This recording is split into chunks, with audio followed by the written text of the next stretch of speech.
On a random Friday afternoon in a town you've probably driven past 100 times, the hotel parking lots fill up. Not with business travelers, not with vacationers, but with families in matching hoodies, rolling suitcases, carrying coolers, and trying to figure out where to eat before check-in closes. By Saturday morning, the lobby becomes a uniform parade. The elevators never stop, the breakfast bar is wiped out by 7:30 in the morning, and every restaurant within 10 minutes has a wait. All because of something that for years, most city leaders treated like recreation, a youth sports tournament. And if you zoom out, you realize something. For a growing number of American towns, youth sports tourism isn't just a weekend event.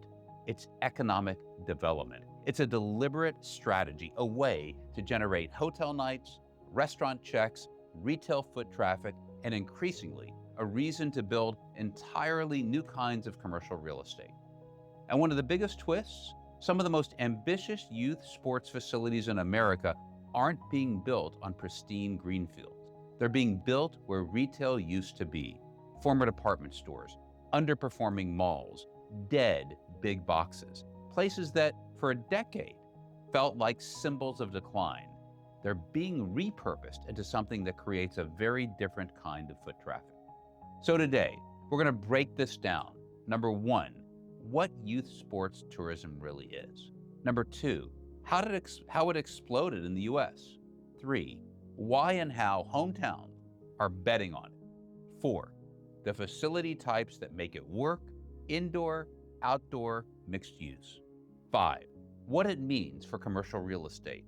Six, and the mall pivot, why owners and developers are turning mall space into sports facilities and what that means for the future of shopping malls.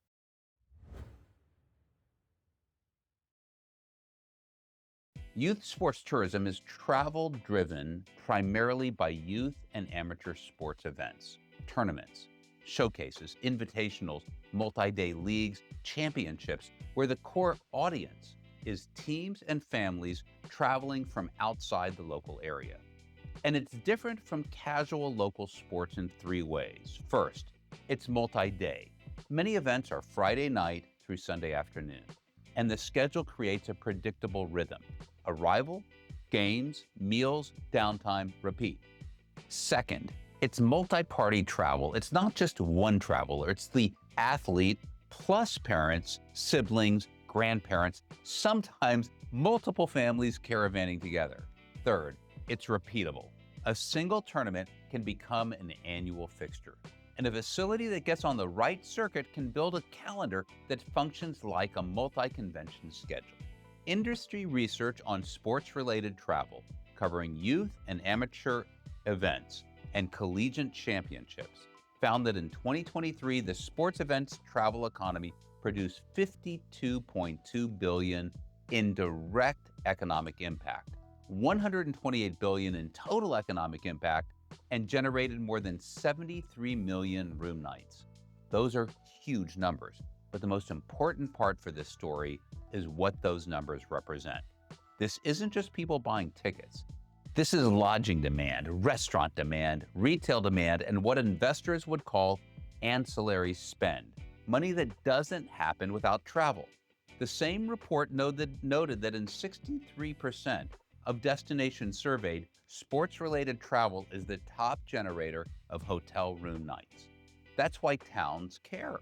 A tournament weekend can move like a wave across the local economy.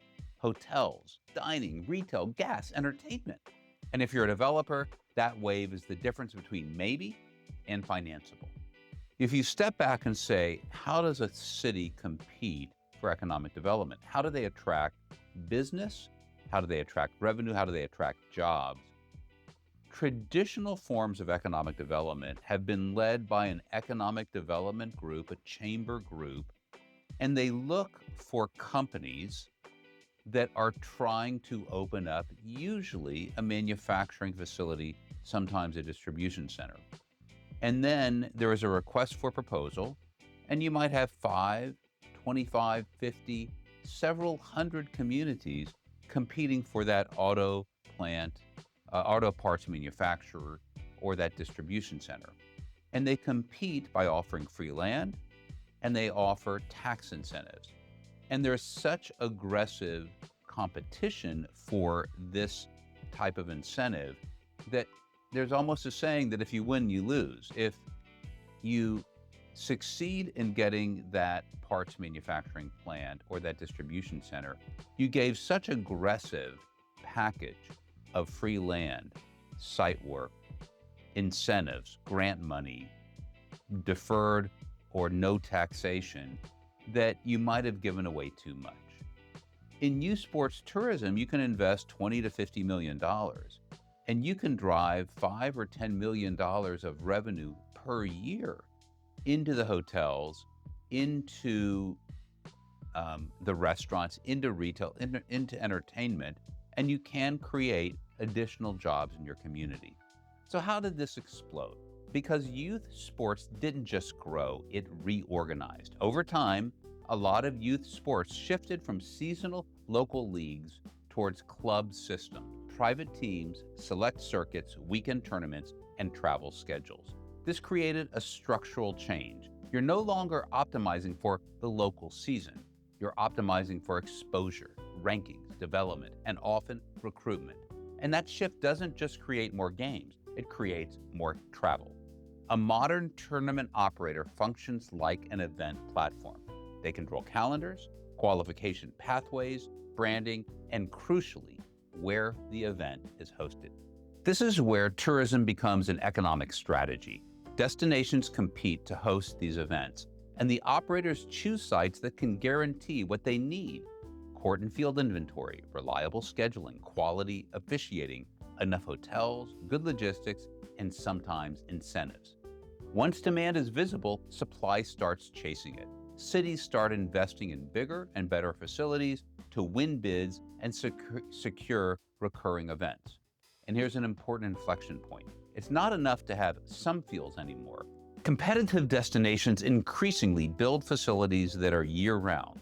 You can see this evolution in projects like the Capitol Sports Center, proposed in Charleston, West Virginia, planned as a 4-story, 192,000 square foot redevelopment on the former Macy's site adjacent to Charleston Town Center.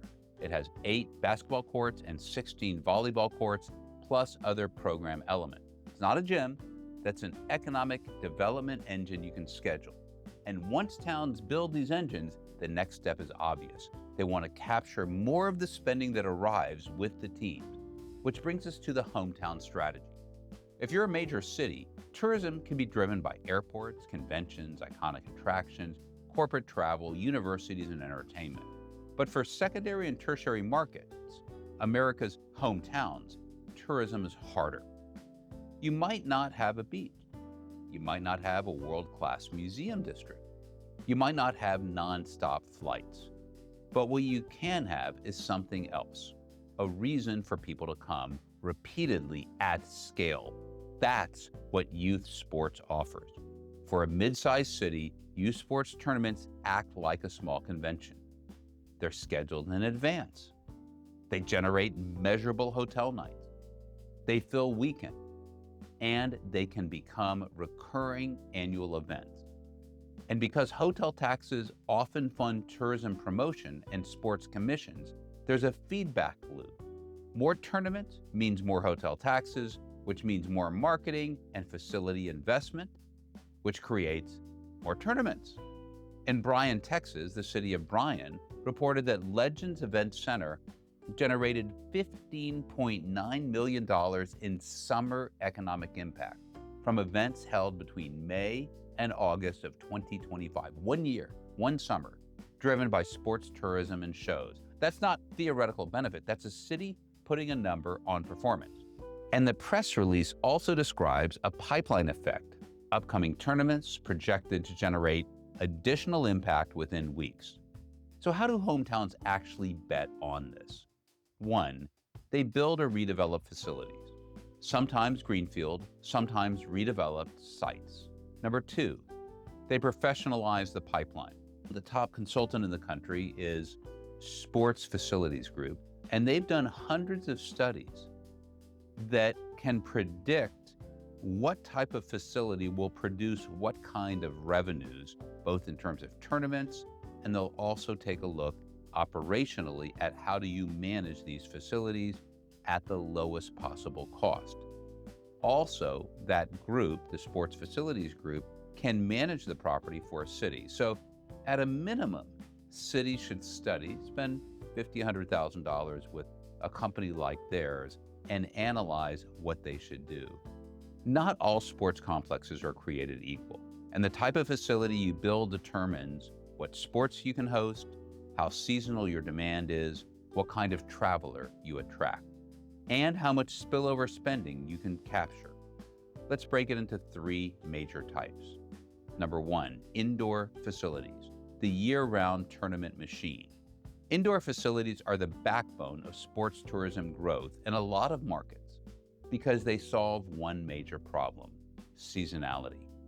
Indoor means winter tournaments, rainproof scheduling, multi-sport flexibility, and consistent utilization.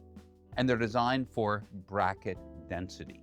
Many courts, many games, minimal downtime. That's why facilities like Legends and Bryant can host a series of tournaments and shows in a concentrated time window and generate large measured impact. Indoor facilities are also highly compatible with redevelopment footprints, big boxes, department stores, underutilized commercial shells, because their spatial needs map well to large span structures. That's one reason you're seeing mall adjacent and mall integrated projects like Charleston's Capitol Sports Center. 2, outdoor campuses. Outdoor campuses can host huge volume, especially for soccer, lacrosse, baseball, softball, and football. They often require more land, but they can host large tournaments, multi-day showcases, regional and national events, and they often drive hotel demand because teams travel in groups. A good outdoor campus can become a destination that supports hotels, restaurants, and adjacent entertainment. In Naples, Florida, tourism infrastructure has explicitly clustered around the sports complex. Great Wolf Lodge, South Florida, is located next to the Paradise Coast Sports Complex and features 500 guest suites and a large indoor water park. Whether you love the resort model or not, this is a visible sign of confidence. When hospitality brands build next to sports campuses, they're underwriting the same things cities are underwriting: repeatable family travel. And third, you have mixed-use sports districts, the capture strategy. The mixed-use model is the most interesting from a real estate perspective because it's designed not just to host the tournament, but to capture the spending. Instead of fields isolated in a park, you get sports embedded into restaurant, retail, family entertainment, hotels, sometimes even residential. This is the model that firms in the sector have been explicitly promoting. One industry release argues the real estate market is increasingly viewing youth sports facilities as anchors for new mixed-use development. And broader real estate research on sports anchor development has described how sports venues have increasingly become catalysts for mixed-use districts, accelerating in the past decade. The real mixed-use question is simple.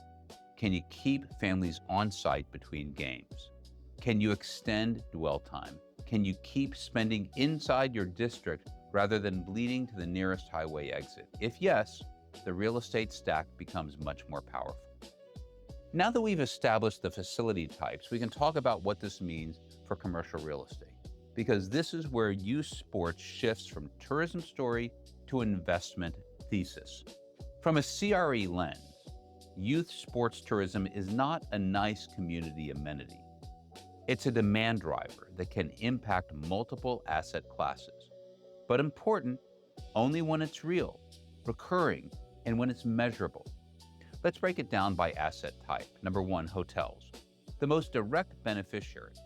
Hotels are the simplest connections between tournaments that generate room nights. And the sports tourism research we referenced earlier reports that more than 73 million room nights were generated by sports-related travel in 2023. For select service hotels, this can mean weekend occupancy lift, group blocks, better ability to sustain ADR during non-business periods. But the underwriting nuance matters. A tournament-heavy hotel often sees spiky demand. Peak weekends can be great, but you need a calendar, not a few weekends. That's why destinations care about becoming default hosts for recurring events. Second, food and beverage. A tournament day creates consistent demand windows: coffee and breakfast, lunch between games, early dinners for teams, and dessert runs with late-night snacks. This supports fast casual, quick service restaurants, QSRs, casual dining, dessert concepts, and convenience retail. And if you're developing near a complex, you can curate your mix for these day parts. Third, retail. Not traditional comparison shopping, but between games retail. This is where a lot of people misunderstand the story. Youth sports tourism doesn't necessarily create luxury shopping demand, but it does create necessity retail visit, impulse spend, athleisure and sporting goods adjacency, entertainment retail like arcade and bowling, and a large audience that needs to kill time. The real retail play is capture. Where does the parent go between games? Where does the team eat? Where do siblings go? If your site answers those questions, retail becomes more viable. 4, entertainment and experience. This is the glue. Family entertainment uses like arcades and bowling and water park attractions. These attractions, they're natural complements to tournaments. This is why you see hospitality and entertainment clustering near sports complexes, like the Great Wolf Lodge, adjacent in Naples. It's not random, it's the family travel stack. And then 5th, you've got mixed-use redevelopment, the sports anchor thesis. Here's the thesis. A sports facility can act like an anchor tenant, but unlike a department store, it's not dependent on retail sales. It's dependent on programming. And if you can program a calendar, you can program foot traffic. That's why the sector itself has been explicitly talking about youth sports as mixed-use anchors. But the diligence question for investors is, who controls the calendar? And how strong is the event pipeline? Because a calendar is the rent roll. Now we get to the part that connects everything.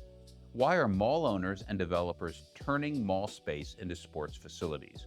Because for many malls, especially B and C assets, traditional anchors have failed. Department stores closed, inline tenants struggle, foot traffic declines, but the physical bones of many malls are weirdly perfect for sports. They've got big footprints, great parking lots, existing utilities, easy access, and lots of space that can be repurposed. This isn't just theory. Industry operators have published guidance explicitly arguing that old mall layouts, especially the building plus massive parking fields, can be ideal for sports venues and outdoor fields, with the mall structure supporting lobbies, concessions, restrooms, merchandise, storage, and more. And beyond industry commentary, architects and planners have described mall repurposing as a way to drive traffic back to retail through community programming, including youth sports tourism, because it creates repeat visits that support food and service tenants. There are 3 reasons this works. Number 1, foot traffic becomes purpose-driven. Retail traffic can be optional. Tournament traffic is scheduled. Number 2, sports creates burst density.